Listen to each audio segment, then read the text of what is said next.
dated the 12th of September, following questions. I have to concur with Mr Holman. The answers regarding the PRAM meeting, the Portishead Residents Annual Meeting, our electors meeting, have still not been answered. Lesley Cottrell has either refused or declined to answer.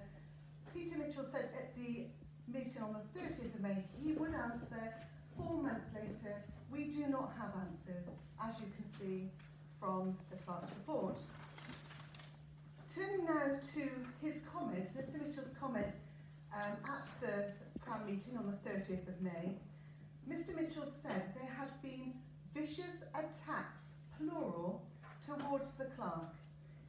The Town Council was asked for evidence of those attacks. No evidence was forthcoming because we were told they came within confidentiality rules. Yet the clerk's report now says that the attack, singular, was verbal. So I'm not aware that anybody in this hall has carried out a verbal attack on the clerk, so it looks like we'll never know.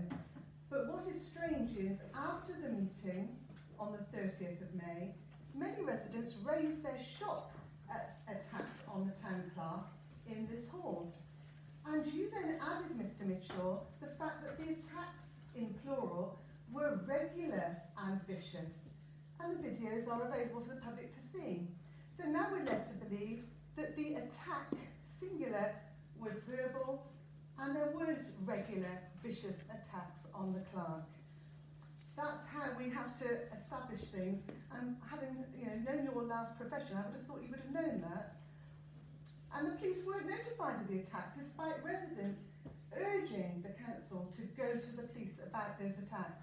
And perhaps it's taught Mr Mitchell a lesson that he can't say things that he can't substantiate.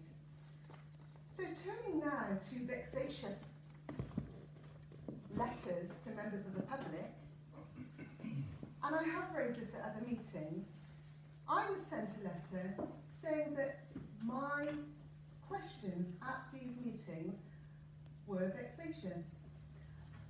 And it's being challenged at the moment, and I asked for the evidence. 4 months later, I have received the evidence. And the evidence has been, I've written back to the Town Council, and what's interesting about that evidence is that the documents were in support of other people. So there were 15 documents in all that this Town Council sent to me.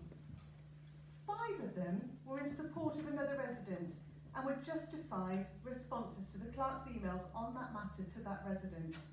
And I'll say again, I will always defend and support another resident when they are being treated inappropriately. And yes, we do have the evidence. 3 documents raised agenda items for the Portishead Residents Annual Meeting and the format of the agenda. They also queried if electors could add a personal statements as detailed in those documents. That was raised because Lesley Cottrell had put her own personal statement in the paperwork bundle. And as a resident, if she can do it, we can all do it. 2 documents raised questions on the PRAM closure that Peter Mitchell promised to provide. 3 documents were reminder emails to the clerk to prompt her that answers had not been forthcoming. An elector cannot be accused of being vexatious for the Town Council's failures to answer questions. One document raised incorrect draft PRAM minutes from the 9th of May, and 1 document was the support of the clerk, knowing that she had been attacked viciously by members of the public. So the only thing I would say to people in this hall, if you hear something that you don't understand and it worries you, ask for the evidence, because when you ask for the evidence, it transpires there was no evidence whatsoever. Thank you very much. Thank you.